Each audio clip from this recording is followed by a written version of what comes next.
नमस्कार, मैं हूं Amod Srivastava. Amazing thought, amazing message, amazing information की दिशा में आज एक कदम और आगे।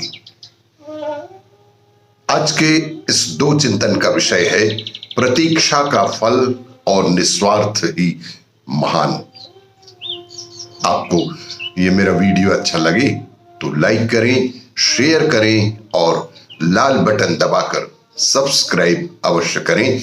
साथ ही बेल आइकन दबाना बिल्कुल ना भूलें।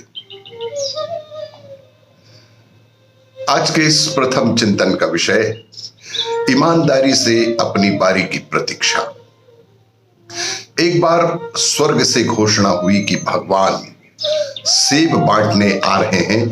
सभी लोग भगवान के प्रसाद के लिए तैयार हो गए और लाइन लगाकर खड़े हो गए।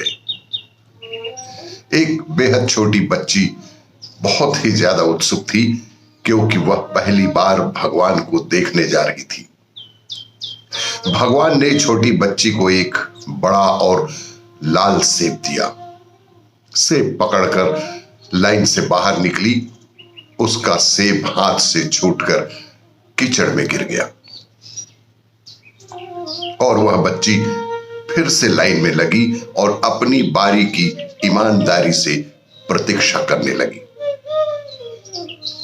आधी कतार को सेब मिलने के बाद सेब खत्म होने लगे।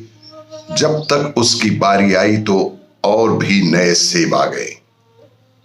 भगवान तो अंतर्यामी होते ही हैं, बच्ची के मन की बात जान गए। उन्होंने इस बार बच्ची को सेब देकर कहा कि पिछली बार वाला सेब एक तरफ से सड़ चुका था, तुम्हारे लिए सही भी नहीं था, इसीलिए मैंने ही उसे तुम्हारे हाथों से गिरवा दिया। दूसरी तरफ लंबी कतार में तुम्हें इसलिए लगाया क्योंकि नए सेब अभी पेड़ पर थे, उनके आने में समय बाकी था और इसलिए तुम्हें अधिक प्रतीक्षा करनी पड़ी। ये सेब अधिक लाल, सुंदर और तुम्हारे लिए बेहद उपयुक्त है। यदि किसी काम में विलंब हो रहा है तो उसे भगवान की इच्छा मानकर स्वीकार करें और ईमानदारी से अपनी बारी की प्रतीक्षा करें। उस परम पिता की कृपा के लिए उसका गुणगान करें और परम पिता परमेश्वर की आस्था में बनाए रखते हुए ईमानदारी से अपनी बारी का इंतजार करें। आज के इस दूसरे चिंतन का विषय निस्वार्थ कार्य ही बनाता है महान। मछलियों का एक व्यापारी नदी के करीब आलीशान बंगले में रहता था। उसके दो बड़े नटखट बेटे भी थे। व्यापारी ने कुछ नाव को टेंट पेंट कराने हेतु एक पेंटर को बुलवाया। व्यापारी जब काम से लौटा तो घर के बाहर लगी भीड़ देखकर घबरा गया। उसके दोनों बेटे काफी देर से गायब थे और व्यापारी ने देखा कि उसने जितनी नावें पेंट करने को दी थी उसमें से एक नाव गायब थी और वो नाविकों के साथ बच्चों को खोजने के लिए निकला। वो कुछ ही दूर गया था कि उसे दूर से एक नाव आती हुई दिखाई दी। उसके दोनों बेटे नाव में सुरक्षित थे। व्यापारी ने पेंटर को बुलाया। पेंटर से व्यापारी ने पूछा कि तुमने आज क्या काम किया, तुम्हारी मजदूरी कितनी हुई? पेंटर ने कहा कि 500 रुपए।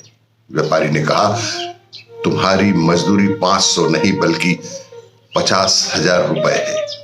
व्यापारी ने कहा आज पेंटर की वजह से मेरे दोनों बेटों की जान बच गई।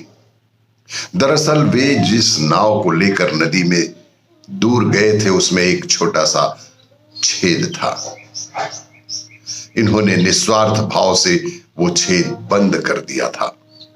आज दुनिया में जब लोग सिर्फ अपना फायदा देखकर काम करते हैं, पेंटर का एक छोटा सा निस्वार्थ काम कितना महान बन गया।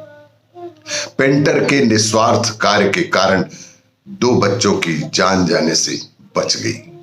व्यापारी और उसकी पत्नी ने पेंटर का आभार माना और आजीवन के लिए उनके ऋणी हो गए। इसीलिए कहते हैं कि जो निस्वार्थ भाव से काम करता है वही दुनिया में महान होता है। आपको ये मेरा वीडियो अच्छा लगे तो लाइक करें, शेयर करें और सब्सक्राइब अवश्य करें। धन्यवाद।